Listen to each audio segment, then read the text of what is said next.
suis Monsieur Jaurès Chevelfo. Je suis ingénieur agronome chez Centre d'irrigation Cameroun.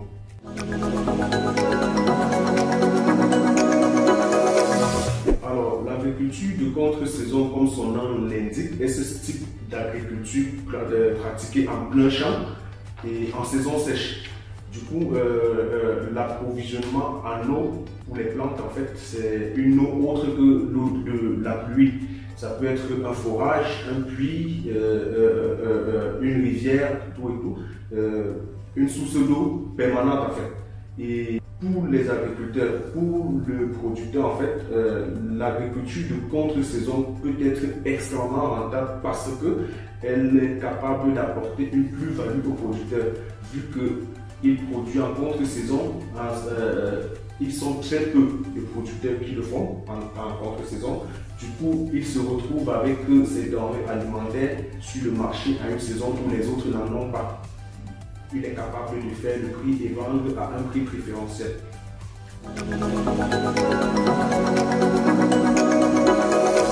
L'agriculture de contre-saison par rapport à l'agriculture traditionnelle. L'agriculture traditionnelle, c'est ce modèle où les producteurs mettent les plantes sur leur champ en saison de pluie. Ils comptent sur l'eau de pluie pour servir d'arrosage à leurs plantes. En contre-saison, par contre, le producteur apporte de l'eau d'une autre manière. Ça peut être par arrosage, ça peut être par système d'irrigation, mais le producteur est obligé à ce moment d'être en permanence sur le champ pour apporter de l'eau à ses plantes. C'est la particularité de ces deux systèmes.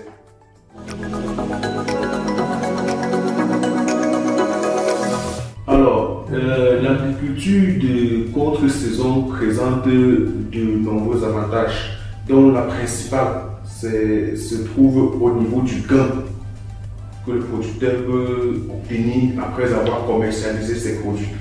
Je m'explique. Si je prends l'exemple de la culture du piment, vous voyez, le piment produit en contre-saison se vend sur le marché 10 fois plus cher que le piment produit en saison des pluies. Il y a des saisons où vous allez, où vous allez sur le marché, on vend un piment à 50 francs. Du coup, celui produit pendant la saison des pluies, vous allez trouver 10-20 piments à 50 francs. Vous voyez, il y a une différence à ce niveau. Parallèlement à cela, en saison des pluies, le producteur est appelé à utiliser beaucoup de produits de traitements phytosanitaires pour lutter contre les maladies fongiques et autres attaques d'insectes. Par contre, en saison sèche, pendant la contre-saison, ces attaques sont très réduites, ce qui constitue pour le producteur un gain en termes de produits de traitement qu'il n'achètera pas et aussi potentiellement de main-d'œuvre pour effectuer les traitements phytosanitaires dans le champ.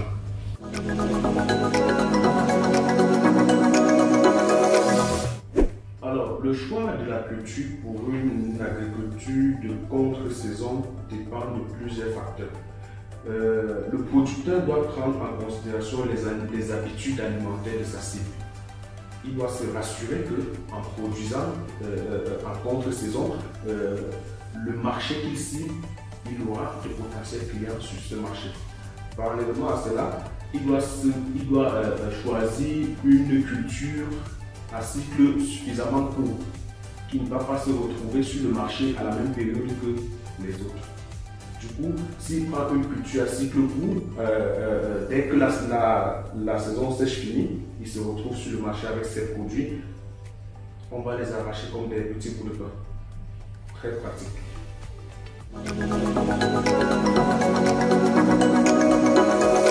Pour une meilleure gestion de l'eau en agriculture de contre-saison, il serait intéressant pour le producteur d'avoir un système d'irrigation dans son champ.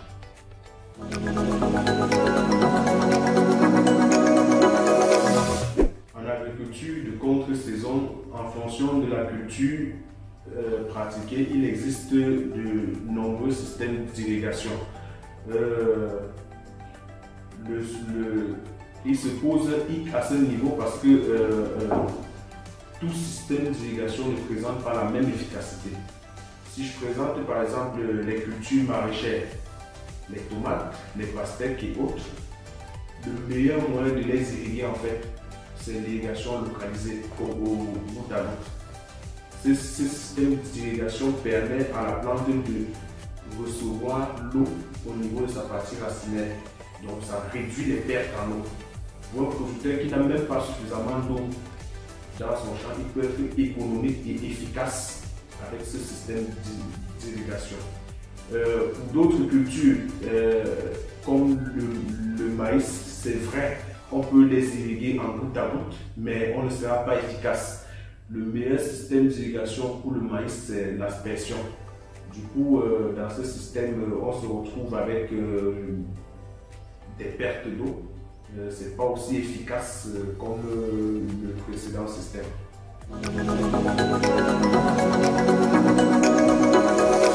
Pour protéger les cultures des conditions climatiques défavorables pendant la saison sèche, il serait intéressant pour le producteur d'apporter de l'eau à la plante dans des moments bien précis. Ne pas attendre que la plante souffre de stress hydrique avant d'apporter de l'eau. Ça, c'est de deux. Le producteur peut installer sur son champ le film de paillage. Le paillage, ça permet de faire quoi? Ça permet de maintenir les racines dans un système d'humidité. Du coup, il y a moins d'évaporation et le sol a ses réserves d'eau pour nourrir la plante. Du coup, même si le temps d'arrosage arrive et qu'il n'y a pas d'irrigation, la plante ne souffrira pas de stress hydrique parce que le sol est en permanence en humidité et il n'y a pas d'évaporation.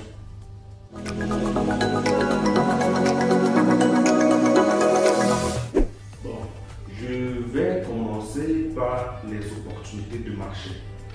Vous savez, la contre-saison, très peu d'agriculteurs produisent en contre-saison. Du coup, les denrées alimentaires produites en contre-saison se retrouvent dans des marchés où la demande est abondante. Et vous connaissez la loi de l'offre et la demande. Moins un produit est disponible sur le marché, plus son prix est élevé. Une denrée alimentaire produite en contre-saison peut se retrouver sur le marché en train d'être vendue à voire 5 fois son prix. S'agissant de la rentabilité pour le producteur, le système d'irrigation permet au producteur de multiplier son rendement au moins par 2. Ça, c'est sans compter l'application des engrais et autres intrants. En utilisant seulement le système d'irrigation, il est sûr déjà d'avoir une plus-value dans son exploitation. Si il a cette augmentation en termes de rendement et ce prix préférentiel sur le marché, vous voyez, il se retrouve dans une fourchette où s'il a l'habitude de récolter et vendre peut-être 100 000 francs sur 1 hectare, il peut se retrouver en train de vendre pratiquement 4 fois le prix qu'il obtient souvent en saison de pluie. Parce que lorsqu'il sort avec les denrées de saison des pluies, de nombreux producteurs comme lui se retrouvent sur le marché avec la même marchandise et ça inonde le marché. Étant donné que quelques-uns seulement pratiquent en contre-saison, ils se retrouvent avec des produits dont la demande est abondante sur le marché. Du coup, le prix s'élève, ce qui constitue une plus-value pour le producteur. À titre d'exemple, si nous prenons banalement, comme nous le disons toujours, la culture du piment ou de la pastèque, si vous allez sur le marché avec un piment produit en contre-saison, on vous vend un fruit à 50 francs. Non, là, c'est connu. Par contre, le même piment, lorsqu'il est produit en saison de pluie et qu'il arrive sur le marché au cours de la saison sèche, on vous vend une vingtaine de piments à 50 francs. Vous voyez, ils vendent, quand ils produisent en contre-saison, ils vendent pratiquement 20 fois plus cher que celui de la saison de pluie.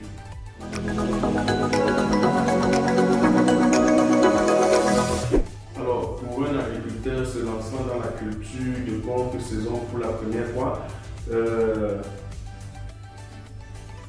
s'il sera sûr d'avoir choisi une semence capable de résister aux conditions de saison sèche, moi je vais conseiller d'installer sur son exploitation un système d'irrigation approprié à sa culture, ce qui va lui permettre d'être efficace et maximiser son rendement et également son gain.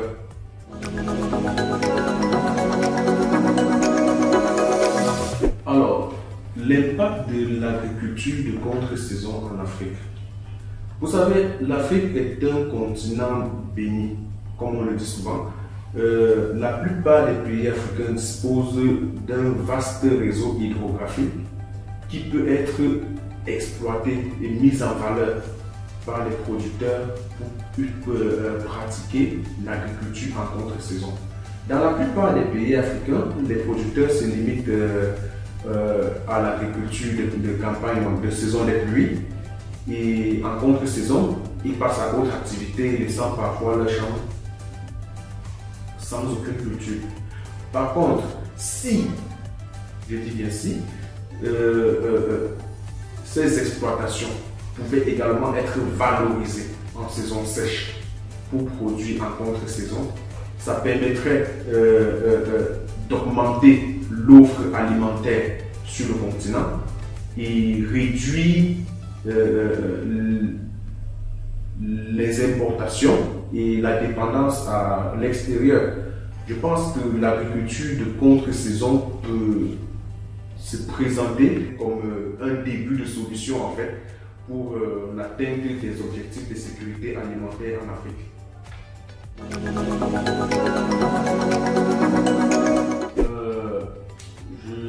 Je veux comme ça m'adresser à mes collègues qui font dans l'agriculture. Je leur demande de se lancer massivement dans l'agriculture de contre-saison, car cela peut présenter de nombreux avantages en termes de gains économiques. Surtout, utiliser les systèmes d'irrigation appropriés pour approvisionner vos plantes en eau au moment où les plantes en ont le plus besoin.